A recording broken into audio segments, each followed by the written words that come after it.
Hello friends, welcome to education point Bhopal. तो friend कैसे हैं आप लोग। आज हमारा छठा लेक्चर है। इससे पहले अपन ने सीरीज कॉम्बिनेशन के क्वेश्चन किए थे जिसमें अपन ने सुपर पोजीशन पढ़ा था।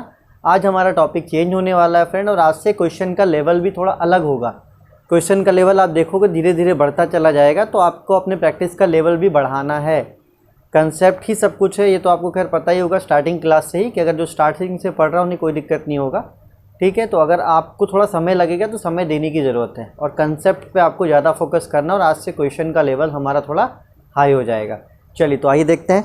आज जो हमारा टॉपिक है वो है analysis of parallel combination of बार। इससे पहले अपन ने पढ़ा था सीरीज कॉम्बिनेशन ऑफ बार, और आज अपन पढ़ेंगे पैरेलल कॉम्बिनेशन ऑफ बार। तो ये जो स्टार्टिंग के जो 5 मिनट है ना, जिसमें अपन कंसेप्ट की बात करेंगे, इसको बहुत ही आप फोकस करना, ठीक है। इसी को क्या बोलते हैं अपन, इसी को बोलते हैं कंपोजिट सेक्शन। इसी को क्या बोलते हैं, कंपोजिट सेक्शन। देखिए इसमें एक्चुअली में होता क्या है। जैसे कि मान लीजिए कि एक बार ये है आपका स्टील का, ठीक है, और एक और बार है आपका ये मान लो कॉपर का। एक और सरिया है, ये क्या है, कॉपर का। हमने क्या किया, इसको फिक्स कर दिया। हमने क्या किया, इसको ऐसे फिक्स कर दिया, ये ऐसे फिक्स हो गया। और यहाँ से भी अपन ने क्या किया, इसको ऐसे जोड़ दिया, ठीक है। अब अगर इस पे अपन लोड लगाते हैं, अब अगर इस पे अपन क्या लगाते हैं, लोड लगाते हैं इस तरीके से, ऐसा इधर P और इधर भी P। तो अब जो अपन लोड लगाएंगे, देखिए यहाँ पे बार पैरेलल में है ना, ये इसके क्या है, पैरेलल है। ये कभी कभी क्वेश्चन में ऐसा भी हो जाएगा। देखिए एक ऐसा ट्यूब दे देगा स्टील का, समझना थोड़ा अच्छे से 5 मिनट, ठीक है।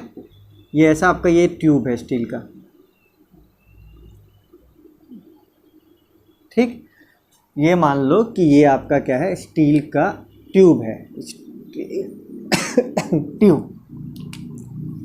और इसके अंदर अपन ने एक डाल दिया है कॉपर का बार। इसके अंदर भी क्या डाल दिया अपन ने, कॉपर का बार। ऐसा ये जो अंदर में है ये है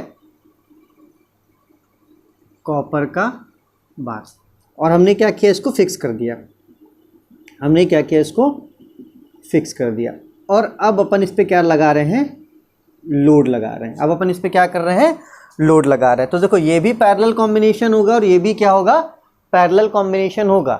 अगर आपके घर में नया फ्रिज आता है, मान के चलो कि आपके घर में एक नया फ्रिज आता है, जैसे मेरे घर में एक नया फ्रिज आया है, तो ये मैं हूँ और ये मेरा भाई है। इसने क्या किया, फ्रिज को ऐसे अपने सर पे उठा लिया।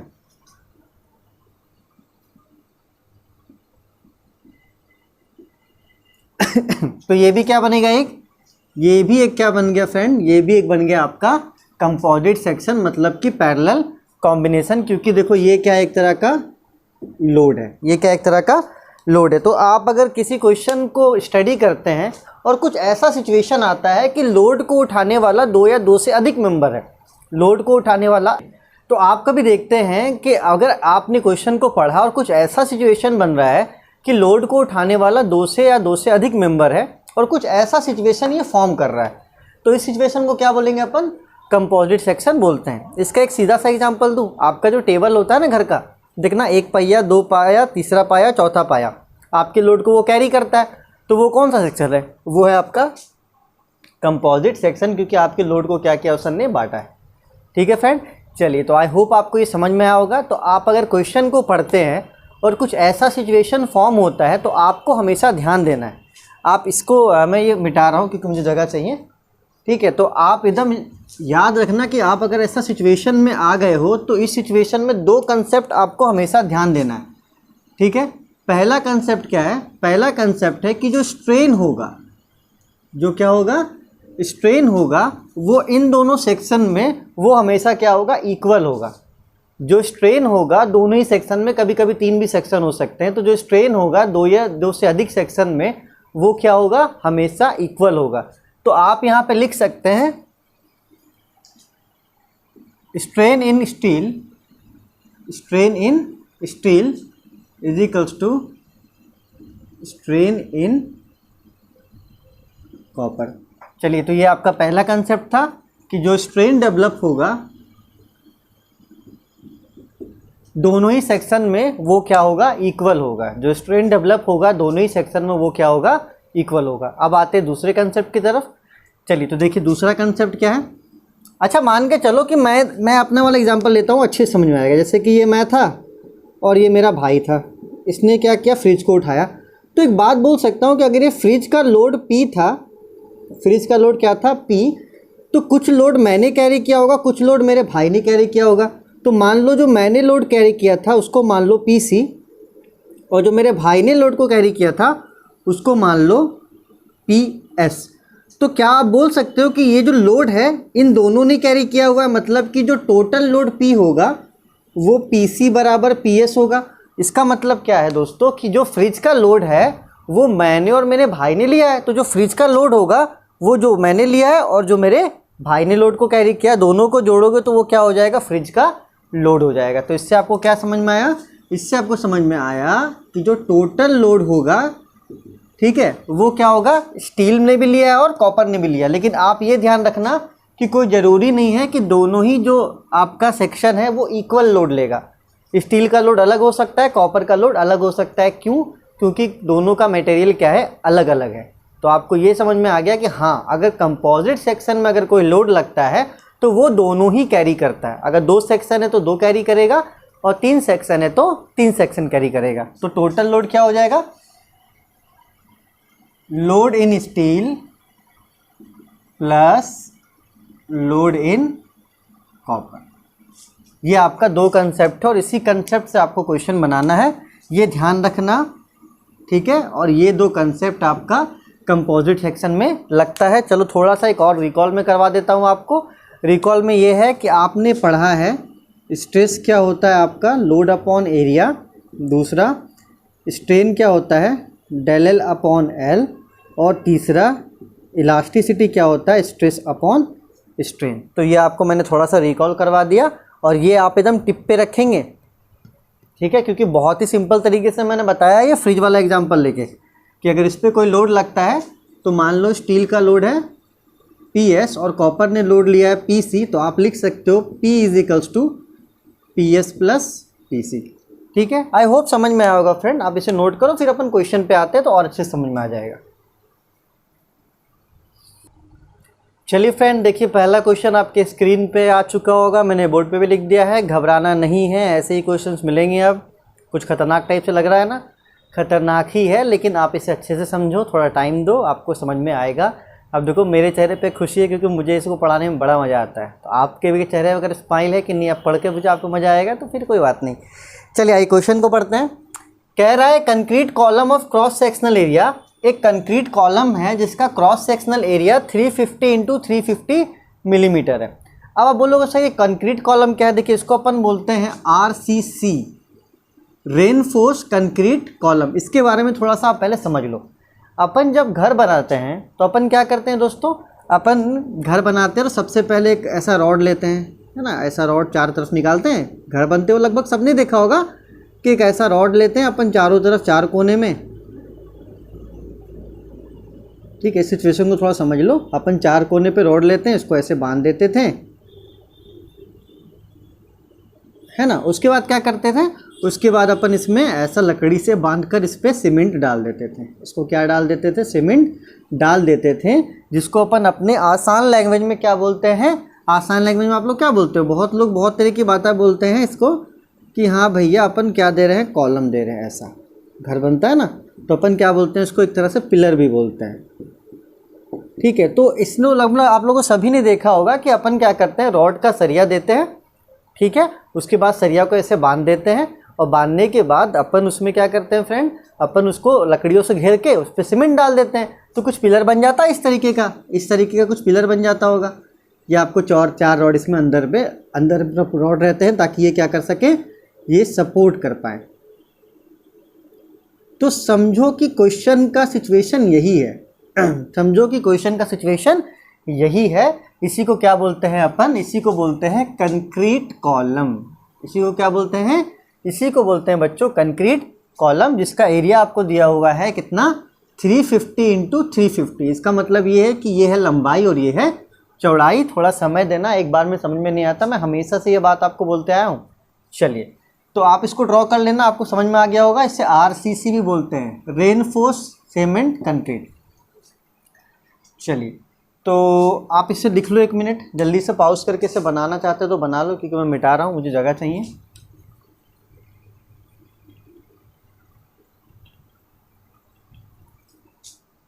चलिए, तो देखिए कुछ ऐसा है इस प्रकार का, इसका क्रॉस सेक्शनल एरिया ऊपर से देखोगे तो इसके चारों तरफ क्या दिया हुआ है, बार दिया हुआ है। देखो यहाँ पर ही a concrete column of cross sectional area 350 मतलब ये है 350 और ये भी क्या है 350। ये तो मैं ऊपर से दिखा रहा हूँ, अगर आप साइड से देखोगे तो साइड से ऐसा दिखेगा।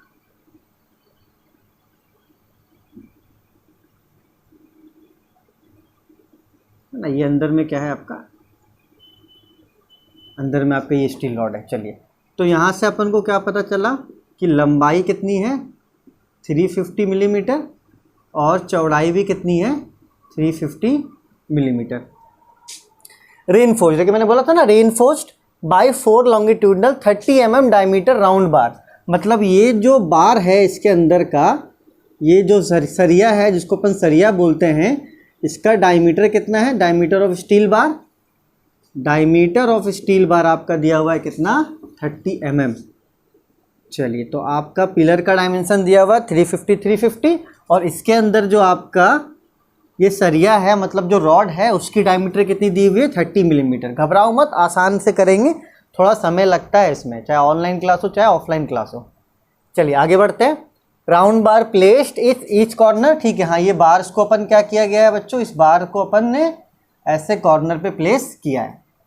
If the column carries compressive load, अगर इस कॉलम पे जो लोड लगाया जा रहा है वो कंप्रेसिव लोड है कितना 400 किलो न्यूटन का। चलिए, तो आप मान लीजिए यहाँ पे आपको P भी दे दिया है कितना 400 किलो न्यूटन, मतलब इसको लिख सकते हैं 400 गुना 10⁻³ न्यूटन। माइनस का साइन इसलिए नहीं लगा रहे हैं क्योंकि आपको पता है कि जब कंप्रेसिव लगता है लोड तो जो स्ट्रेस जनरेट होता है वो भी क्या होता है, कंप्रेसिव होता है। तो अपन जब स्ट्रेस को फाइंड आउट करेंगे तो उसके ब्रैकेट में कंप्रेसिव लिख देंगे या तो उसमें माइनस का साइन लगा देंगे। आगे पढ़ते हैं। Determine the compressive stress produced in concrete and steel bar, मतलब आपको बताना है कि जब 400 लोड लगा तो इस कॉलम, इस कंक्रीट पे क्या स्ट्रेस जनरेट हुआ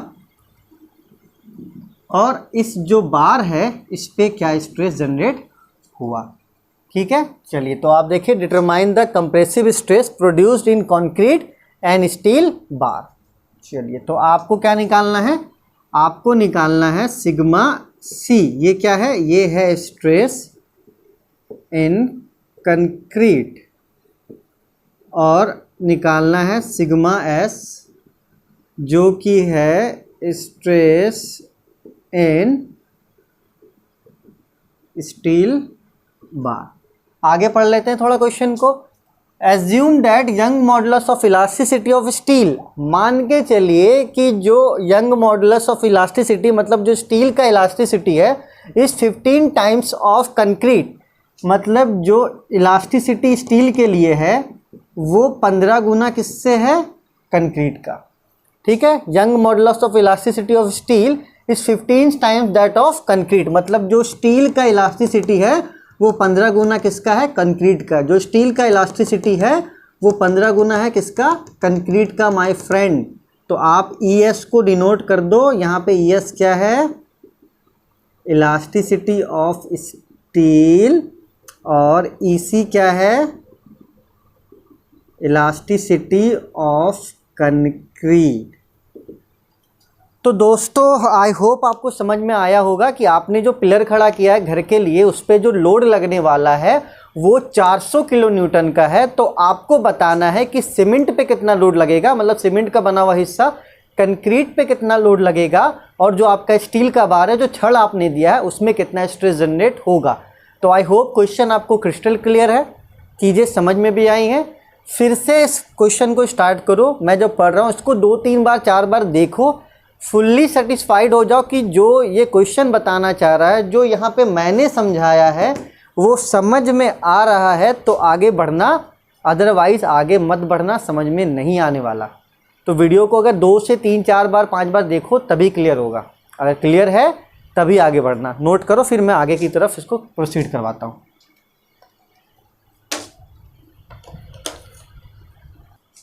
चलिए फ्रेंड, आई होप आपको समझ में आ गया होगा। अब अपन सबसे पहला काम क्या करेंगे, सबसे पहला काम अपन इसमें एरिया निकाल लेंगे, क्योंकि आपको पता है कि आप जब भी कोई क्वेश्चन करते हैं तो उसमें आपको एरिया का ज़रूरत पड़ता है। चलिए, तो आइए सबसे पहले अपन क्या निकाल लेते हैं, AC मतलब एरिया ऑफ कंक्रीट। ठीक है, आइए अपन निकाल के फिर यहाँ पे डाटा लिख लेंगे कि हमारा AC कितना है, और अपन एक और चीज़ निकाल लेंगे AS मतलब area of steel bar, AS। चलिए सबसे पहले अपन AS निकाल लेते हैं। सबसे पहले क्या निकाल लेते हैं फ्रेंड, AS। तो देखो 4 बार हैं, 1 2 3 4, तो क्या लिख सकते हैं, 4 इंटू एरिया ऑफ 1 बार, है ना। देखो 4 बार है ना, 1 2 3 4, तो अपन क्या करेंगे, एक का निकाल कर एरिया उसमें क्या कर देंगे, 4 से मल्टीप्लाई कर देंगे। तो आइए निकाल लेते हैं। तो 4 into area of bar π/4 DS का होल स्क्वायर, तो 4 इंटू 3.14 अपॉन 4 DS का स्क्वायर। देखिए डायमीटर फॉर स्टील कितना दिया हुआ था, 30 मिलीमीटर, तो ये हो जाएगा 30 का होल स्क्वायर। 4 से 4 कैंसिल हो गया। चलिए मैं थोड़ा सा कैलकुलेटर निकाल लूँ। भाई एक बार में हवा नहीं लगेगा, परेशान मत होना, ठीक है। और यही क्वेश्चन आता है एग्जाम में, इससे भी टफ इसमें थर्मल स्ट्रेस का क्वेश्चन आता है, मतलब इसमें हीट भी देगा। तो ये तो अभी मान के चलो स्टार्टिंग है बच्चों, घबराओ मत, ठीक है। और जो हल्के में ले रहे हो ना सोम को, फिर सोम आपको बहुत हल्के में लेगा। तो ये आ रहा है 2826 मिलीमीटर स्क्वायर। एक बार चेक कर लेते हैं फिर से, 3.14 इंटू 900। चलिए बहुत अच्छा, ये निकल गया आपका एरिया ऑफ स्टील बार। अब अपन को कंक्रीट निकालना है। क्या निकालना है, एरिया फॉर कंक्रीट। तो आप एक बात बता सकते हो, देखो यहाँ पे ये भी 350 है, ये भी क्या है 350, तो अगर अपन इसको मल्टीप्लाई कर देंगे तो ये पूरे का एरिया निकल जाएगा। लेकिन मेरे दोस्तों इस पूरे एरिया में ये स्टील का एरिया भी तो आ जा रहा है, क्योंकि ये तो इतना हिस्सा स्टील का है, ठीक है। तो अगर आप 350 करते हो तो पूरा एरिया निकलेगा, तो पूरा एरिया में आपका स्टील भी आ जा रहा है। तो मतलब आपको जो पूरा क्रॉस सेक्शनल एरिया है उसमें से स्टील का जो एरिया उसको माइनस करना पड़ेगा। देखो फिर से, अगर आप पूरा कर देते हो तो ये देखिए पूरा निकल जाएगा 350 करने पर। लेकिन आप तो देख रहे हो ना कि चारों तरफ क्या है, चारों तरफ आपका ये ऐसा स्टील भी है। तो अपन क्या करेंगे, इसको माइनस कर देंगे, इसके एरिया को क्या कर देंगे, माइनस कर देंगे। तो चलिए आई होप आपको समझ में आया हो। तो यहाँ पे निकाल लेते हैं AC। ये देखो total area minus area of steel, total area minus area of steel. तो total area length into breadth, मतलब 350 into 350 minus area of steel 2826।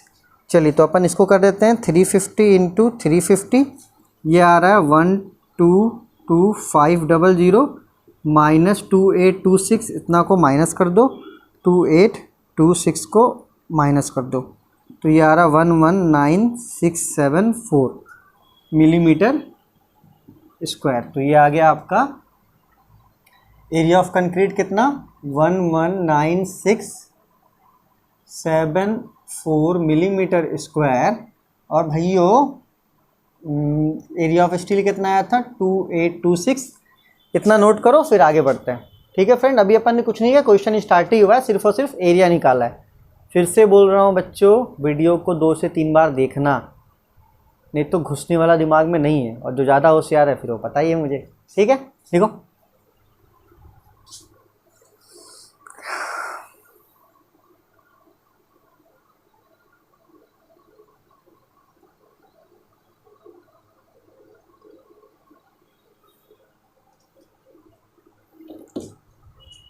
कैसी सजा ये दिल में बसी है, अब तो वफाएं किस्मती सी है, मैं ही हूँ जो रहमत से घिरा, ऐ खुदा मिट गया जो तुझ से दूर हुआ।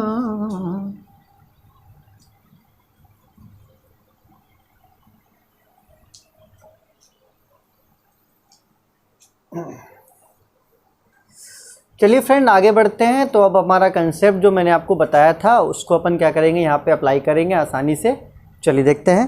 तो फ्रेंड आपको पता है अभी, ठीक है, देखिए मैं छोटा सा एक फिगर बना दे रहा हूँ, ध्यान रखना आप लोग, ठीक है। ये आपका ऐसा कुछ कंक्रीट का सीमेंट का था बार, इसमें ऐसे रॉड थे 4, ठीक है। तो इस पर लोड लग रहा था P, है ना, 400 किलो न्यूटन का इस पर क्या लग रहा था, लोड लग रहा था। चलिए ये अच्छी बात है। तो मैंने आपको क्या बताया था कि जो स्ट्रेन डेवलप होगा दोनों में ही वो क्या होगा, इक्वल होगा। मैंने सिचुएशंस बताया था ना आपको कि जब भी आप देखोगे कि पैरेलल कॉम्बिनेशन ऑफ बार है, आपका क्वेश्चन पैरेलल कॉम्बिनेशन का बन रहा है, तो आप उसमें क्या करोगे, आप उसमें देखोगे कि हाँ दोनों में जो स्ट्रेन होता है वो इक्वल होता है। ये आपका पहला कंसेप्ट है।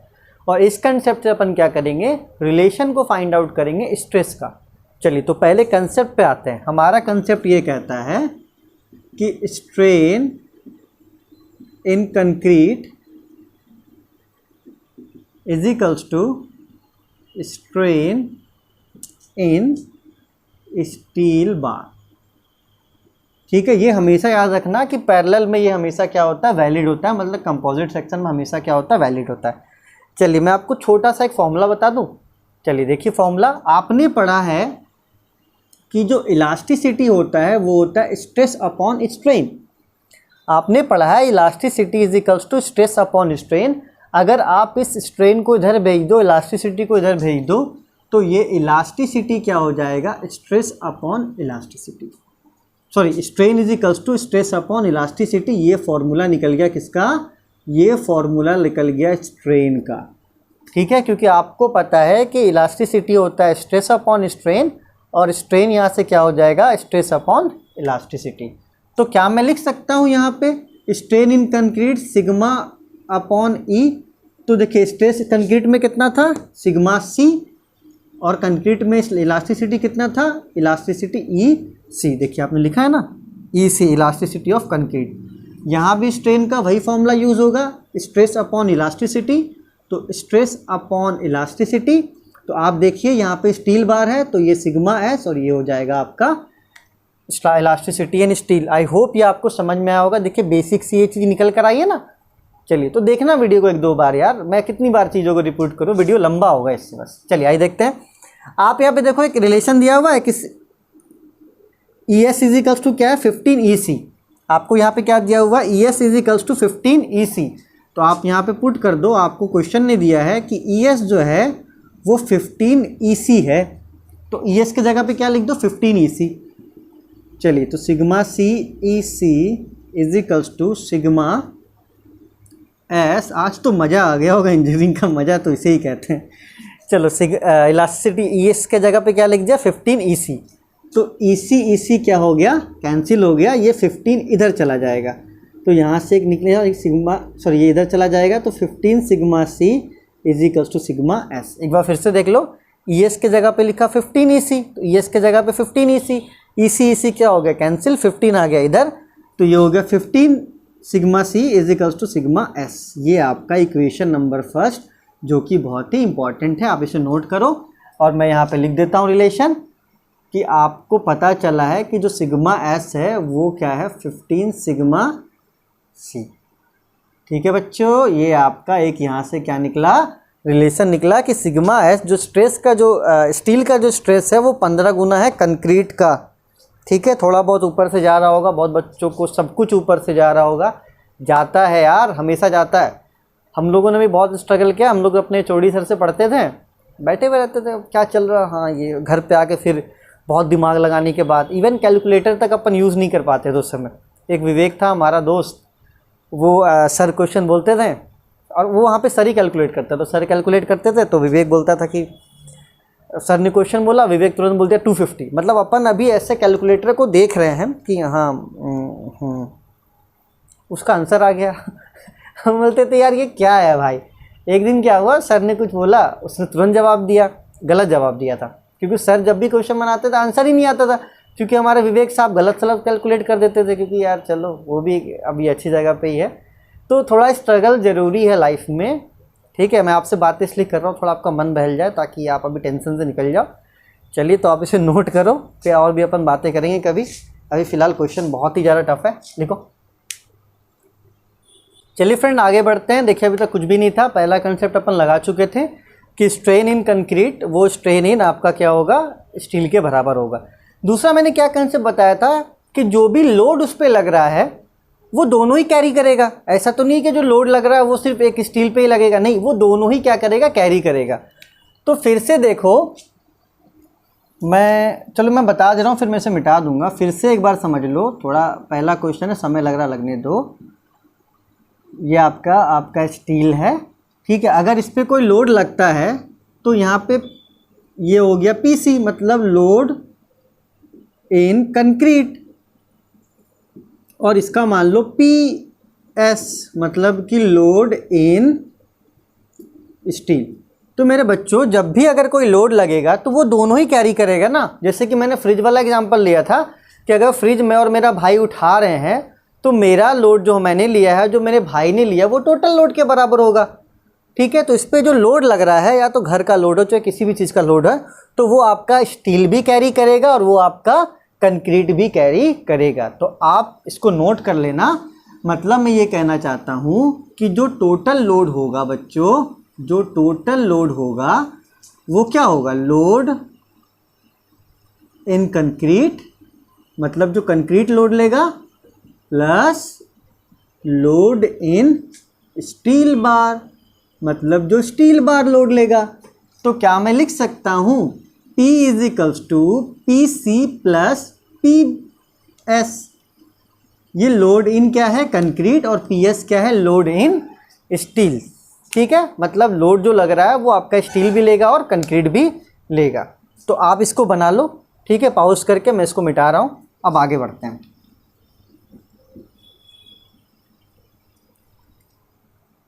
चलिए, छोटा सा कंसेप्ट यहाँ पे फिर से आएगा, आइए मैं बता देता हूँ आपको। देखिए बच्चों, आपने क्या पढ़ा अभी तक, हमने आपको बताया था कि स्ट्रेस जो होता है वो होता है लोड अपॉन एरिया। स्ट्रेस जो होता है वो क्या होता है, लोड अपॉन एरिया। एरिया को क्या करो, आप इधर भेज दो, तो ये हो जाएगा सिग्मा A = P।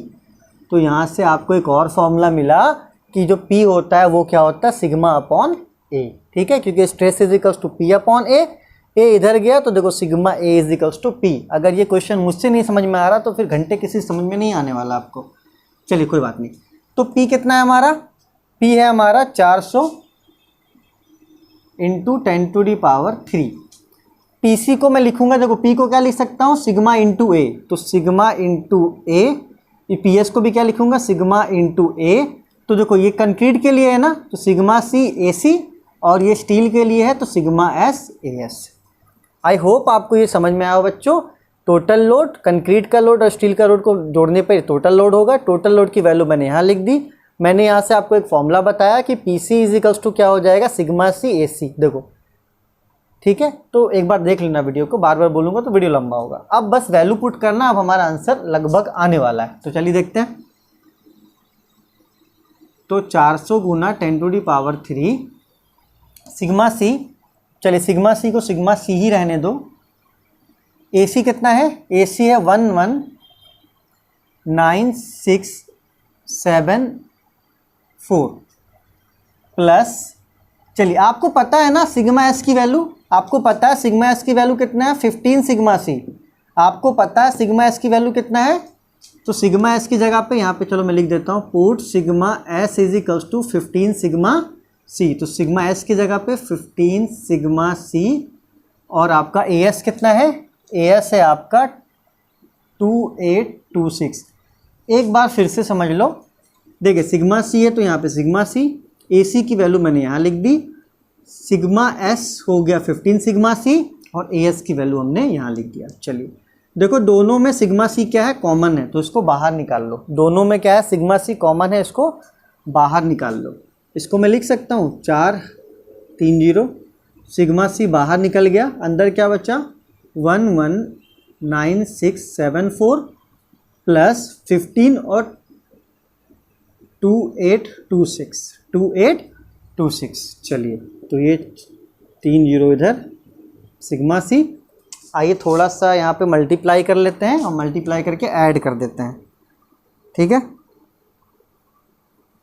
भाई। कमेंट करना मज़ा आ रहा हो तो क्योंकि अभी तो पार्टी शुरू हुई है, और कहीं कैलकुलेशन मिस्टेक होगा तो सही कर लेना भाई, वो मैंने पहले ही बोल दिया आपको। मैं कर दे रहा हूँ आपके लिए बच्चों की तरह, जितने फैकल्टीज होते हैं सीधे कैलकुलेशन आंसर ही लिख देते हैं, बच्चों को हवा ही नहीं लगता कि चल क्या रहा है। चलो इसको अपन ने मल्टीप्लाई किया, इसको जोड़ने पे इतना आ रहा है, इसको क्रॉस में नीचे भेज दो तो ये ये आ गया 3/162,064 is equals to sigma C. अब इन दोनों को डिवाइड कर देते हैं, तो ये 400,1,2,3,0 डिवाइडेड बाई 162,064 2.46, ये आ गया सिग्मा सी की वैल्यू। एक आंसर आ गया बच्चों, sigma C is equals to 2.46। Unit क्या होगा, न्यूटन, और अपन ने सबको किस में लिया, एमएम में, तो न्यूटन पर मिलीमीटर स्क्वायर ये आया है आरजीपीबी में, ठीक है। चलिए ये आपका क्या निकल गया, स्ट्रेस इन कंक्रीट। ये क्या निकल गया, स्ट्रेस इन कंक्रीट। अब अपन क्या करना है कि स्ट्रेस इन, आपको ये भी निकालना था ना, स्ट्रेस इन स्टील, तो आइए निकाल देते हैं। दूसरी चीज़ क्या निकालनी थी अपन को, स्ट्रेस इन स्टील। तो आपने एक रिलेशन निकाला था ना कि sigma S is equals to 15 sigma C, sigma S is equals to 15 sigma C. देखो आपने यहाँ पे रिलेशन निकाल के यहाँ पे लिखा था इक्वेशन 1 से, तो ये कहाँ से आया, ये आया इक्वेशन 1 से। बस वैल्यू पुट कर दो, तो 15 सिग्मा सी की वैल्यू निकली है 2.46। किसी का 2.47 भी आ सकता है, वो भी सही, किसी का 2.44 आ सकता है, वो भी सही, लड़ना मत, मल्टीप्लाई कर लो। तो 15 इंटू 2.46 36.9। चलो यार, ये आपका स्ट्रेस इन स्टील भी निकल गया। ये आपका कंपोजिट सेक्शन का सबसे आसान क्वेश्चन था।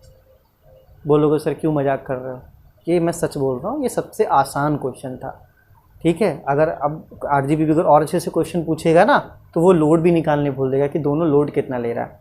तो भैया अभी से कंसेप्ट को अच्छे कर लो, और जो पढ़ रहे हैं रेगुलर पढ़ो, क्योंकि आगे ही बहुत टफ चीज़ें हैं। तो आप इसे नोट करो, फिर एक और क्वेश्चन करते हैं। चलिए फ्रेंड, अगले क्वेश्चन पर आते हैं। देखिए आपके स्क्रीन पे भी होगा, थोड़ा सा प्रिंट इसका अच्छा नहीं है, तो अच्छा नहीं आया होगा, मैंने बोर्ड पे भी लिख दिया है। ये आरजीपीबी का ही पूछा हुआ क्वेश्चन है, पता नहीं कब पूछा था, 2016-17 में शायद पूछा था। आइए करते हैं। चलिए तो क्वेश्चन को सबसे पहले लिख के आप 2-3 बार पढ़ लो, जैसा हमेशा करते हो, उसके बाद आगे बढ़ना।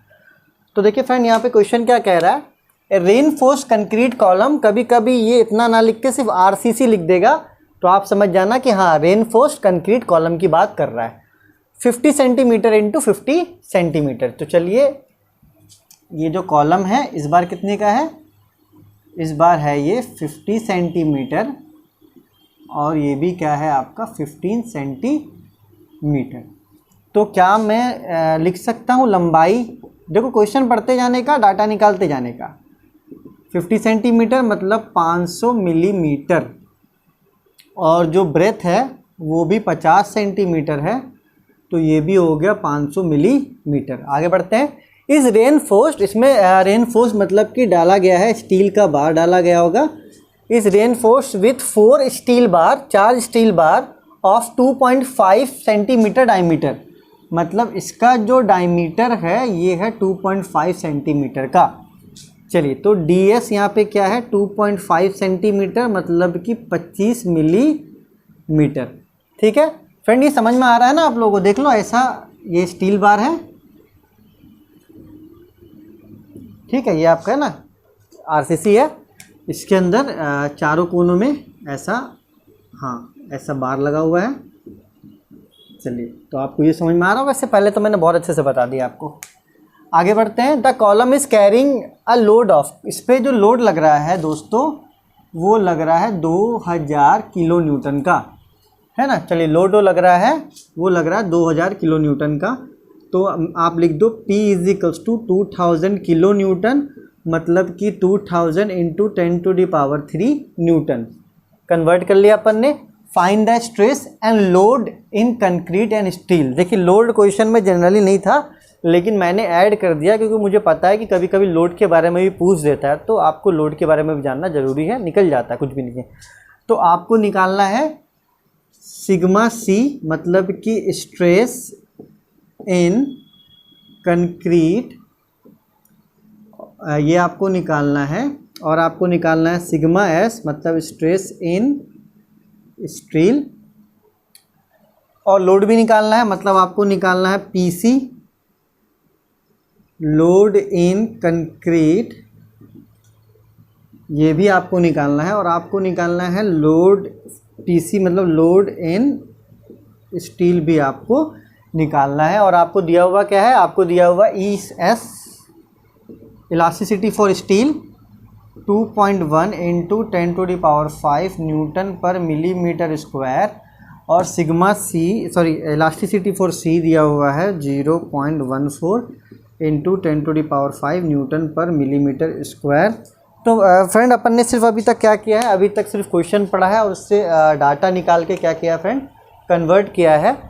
तो आप पैनिक मत हो, अगर थोड़ा ऊपर से जा रहा है तो आप रेस्ट ले लो, थोड़ी देर बाद भी पढ़ सकते हो, ठीक है, लेकिन पढ़ना ज़रूर।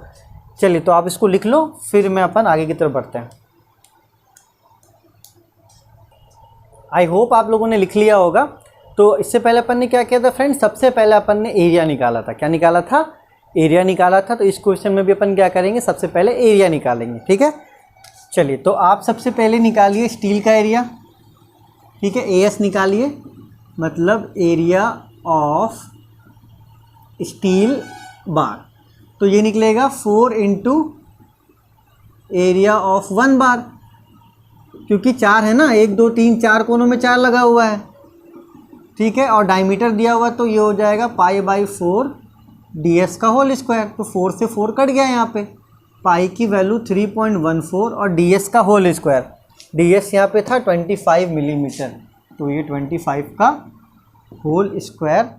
चलिए, मैं इसको कैलकुलेट कर देता हूँ आपके लिए, ठीक है। और मैं फिर से बोल रहा हूँ, गलती होगी तो भैया गाली वाली मत देना, खुद से सही कर लेना, ठीक है, क्योंकि मेरा पूरा फोकस कंसेप्ट पे रहता है। यहाँ पे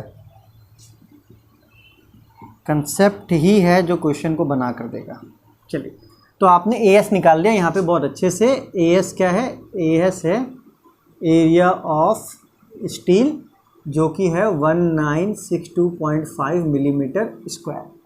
अब आपको निकालना है एरिया ऑफ कंक्रीट, AC निकालना है, मतलब कि एरिया ऑफ कंक्रीट आपको निकालना है। तो फ्रेंड, मैंने आपको बताया था ना कि अगर आप ये इसको इससे गुना करते हैं, मतलब 500 गुना 500 यहाँ पे करते हैं मिलीमीटर के आधार पर, 500 गुना 500 मिलीमीटर के आधार पे, तो ये पूरा आ जाएगा, मतलब इसमें स्टील का भी एरिया आ जाएगा। लेकिन आपको स्टील का एरिया तो नहीं चाहिए ना, आपको स्टील का एरिया तो चाहिए ही नहीं। तो आप क्या करोगे, आप इसके लिए मैंने बताया था कि जो टोटल एरिया है उसमें माइनस कर दोगे क्या, एरिया ऑफ स्टील आप क्या कर दोगे, माइनस कर दोगे। मज़ा आ रहा है पढ़ने में? तो भैया जो नहीं पढ़ना स्टार्ट किया, बोलो दोस्तों को पढ़े यार, तुम लोग सब्सक्राइब करवाते नहीं दोस्तों से, मुझसे ही मेहनत करवा रहे हो, इतना टफ सब्जेक्ट है। तो टोटल एरिया निकल जाएगा लेंथ इंटू ब्रेथ, मतलब 500 गुना 500। और एरिया ऑफ स्टील अपन ने निकाला 1962.5। तो मैं सीधा आंसर ही कर देता हूँ, 500 गुना 500 आ जाएगा 25, कितना भी आ रहा है, माइनस 1962.5। तो ये आ रहा है 248037.5, 248037.5। तो फ्रेंड, यहाँ से अपन ने AC भी निकाल दिया, मतलब कि एरिया ऑफ कंक्रीट। यहाँ गलती होता है एरिया में ही, साला एरिया में ही गलती हो गया तो पूरा उसके बाद का कहानी ख़त्म हो गया। तो गलती मत करना भाई। हाँ, 2480 37.5 मिलीमीटर स्क्वायर। ठीक है, तो आप इसे नोट करो इतना, फिर अपन क्या करते हैं, आगे की तरफ चलते हैं। इतना नोट करो आप।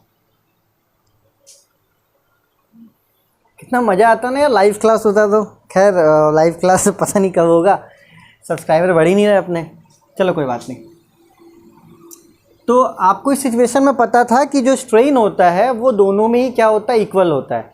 मतलब कि आपको मैंने बताया था कि इस सिचुएशन में, मतलब आपका पैरेलल कॉम्बिनेशन में जो स्ट्रेन होगा वो दोनों के लिए क्या होगा, इक्वल होगा।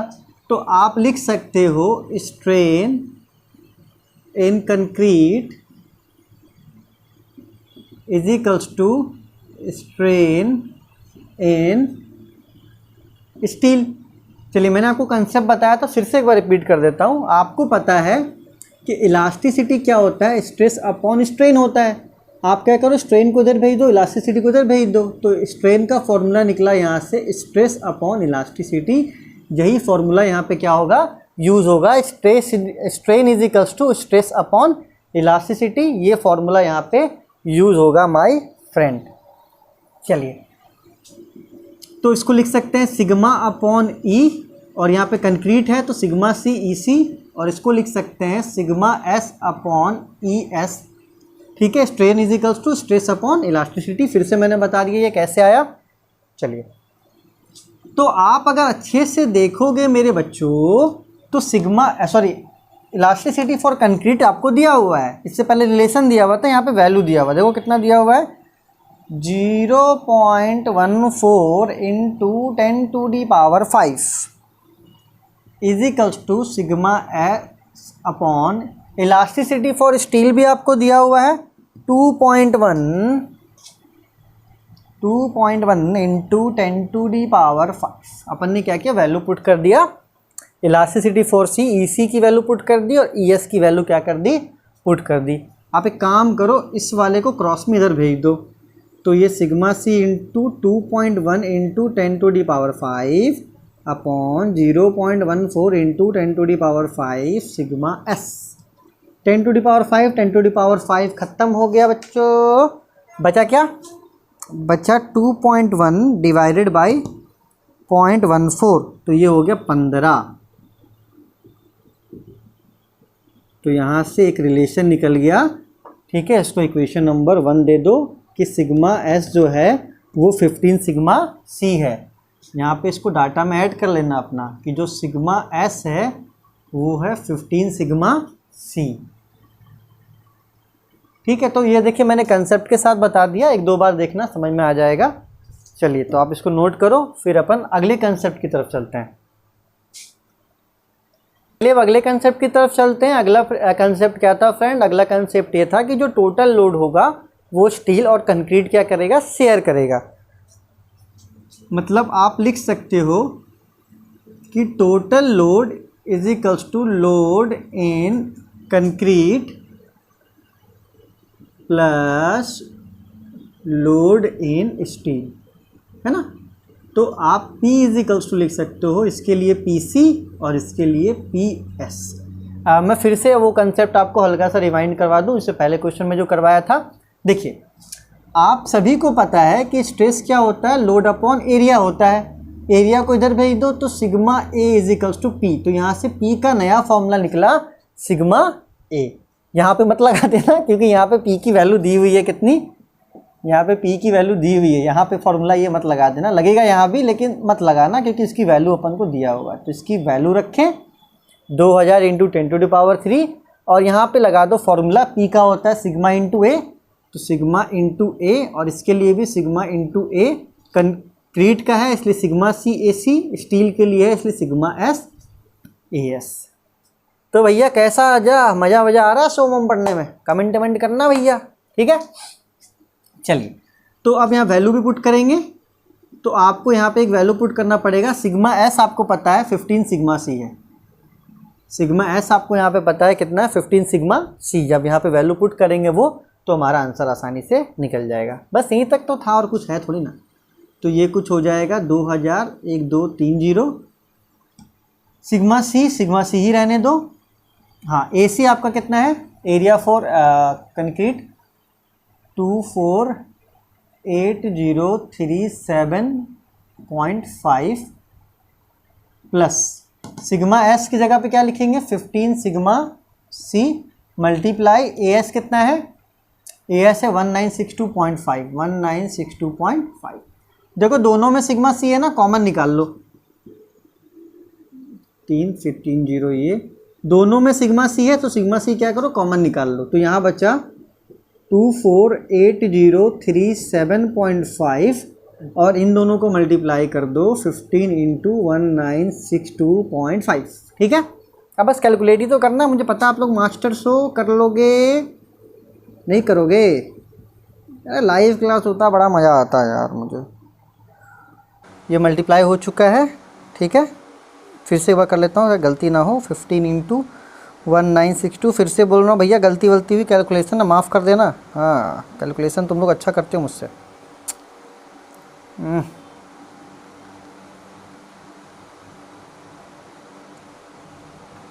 248,037.5 तो ये आ रहा है दोस्तों 277,475। अब क्या करो क्रॉस में इसको नीचे भेज दो, तो ये हो जाएगा 2 1 2 3 1 2 3 अपॉन 277,475। इसको डिवाइड कर दो, यहाँ से सिग्मा C निकल जाएगा। तो 2 1 2 3 1 2 3 डिवाइडेड बाई 277,475। डिवाइड पता मैं इसलिए कर रहा हूँ आप लोग सीख पाओ अच्छे से बच्चों, ठीक है। ये बच्चों फिर से स्टार्ट हो गया मेरा। चलिए तो यहाँ से सिग्मा C की वैल्यू निकल गई, मतलब स्ट्रेस इन कंक्रीट आपका निकल गया 7.20 न्यूटन पर मिलीमीटर स्क्वायर। और यहाँ से आप निकाल लो फिर स्ट्रेस इन स्टील। तो आपको देखो यहाँ पता था ना सिग्मा S इजिकल्स टू कितना है, सिग्मा S है 15 सिग्मा C। चलिए तो यहाँ से निकल जाएगा आपका, यहाँ सिग्मा C की वैल्यू रख दो 7.20, तो यहाँ से आपको सिग्मा S की वैल्यू निकल जाएगी 15 into 7.20 108 Newton per millimetre square. हाँ भैया मज़ा आया कि नहीं आया। चलिए ये ख़त्म नहीं हुआ क्वेश्चन, अभी तो सिर्फ स्ट्रेस निकला है, लोड भी निकालना है। नोट करो फिर तुरंत लोड निकाल के क्वेश्चन को ख़त्म करते हैं। चलिए फ्रेंड, तो अब लोड निकाल के क्वेश्चन को ख़त्म किया जाए। चलिए लोड निकाल लेते हैं। तो सबसे पहले निकालेंगे लोड इन कंक्रीट। क्या निकालेंगे, लोड इन कंक्रीट PC, जो आपने लिखा था ना sigma C AC। Load is equals to क्या होता है, स्ट्रेस इनटू एरिया, ये अपन ने पुट भी किया था, तो यहाँ पे ये फॉर्मूला लगेगा। चलिए तो सिग्मा C कितना है, सिग्मा C है 7.20 और AC कितना है, एरिया फॉर कंक्रीट 248,037.5। इनको मल्टीप्लाई कर लो, आंसर आ जाएगा। चलिए मैं कर ही देता हूँ मल्टीप्लाई, क्यों आप पे छोड़ूँ, बहुत मेहनती हो आप लोग। 248,037.5, तो ये कुछ इतना आ रहा है 1785,870 न्यूटन। अगर किसी बच्चे का कैलकुलेट करने पे 75 भी आता है और 80 तक भी आता है तो चलेगा, ठीक है, आंसर वेरी करता है। और क्या निकालना है, लोड इन स्टील, ठीक है। मेरे दिमाग में ना गैंग्स ऑफ वासेपुर का गाना बज रहा है अभी, कह के लूँगा वाला। ये सारा क्वेश्चन कुछ इसी तरीके का है। सिग्मा S AS, तो सिग्मा S की वैल्यू 108 और AS की वैल्यू 1962.5, ठीक है। मज़ा आया आज के सेशन में, लेकिन 0.5, तो ये आ गया 211,950 न्यूटन। मतलब इतना लोड आपका स्टील उठा रहा है और इतना लोड आपका कंक्रीट उठा रहा है। देखो आप एक इंजीनियर हो ना, आज इंजीनियर्स डे भी है, खैर आप ये वीडियो अगला दिन देख रहे हो, लेकिन आज इंजीनियर्स डे जब मैं रिकॉर्ड कर रहा हूँ तो आपको बड़ा प्राउड फील होना चाहिए कि देखिए इतनी अच्छी पढ़ाई अपन पढ़ते हैं कि आप आराम से लोड निकाल लेते हो, और वो भी पता है कि सीमेंट का लोड कितना हो रहा है और स्टील का लोड कितना हो रहा है, ठीक है। तो मैं आप सभी को इंजीनियर्स डे की हार्दिक बधाई देता हूँ। और फ्रेंड जो भी बच्चे हैं जो अच्छे से पढ़ रहे हैं वो शेयर भी कर दो दूसरों को, ताकि वो भी अच्छे से पढ़ पाएँ। आप देख रहे हो ना सब्जेक्ट कितना अच्छा है, बहुत प्यारा सब्जेक्ट है। आप अच्छे से पढ़ो, मुझसे जितना अच्छा हो पाएगा मैं आपके लिए करूँगा, आई होप। चलिए तो आप इसे नोट कीजिए। Thank you so much.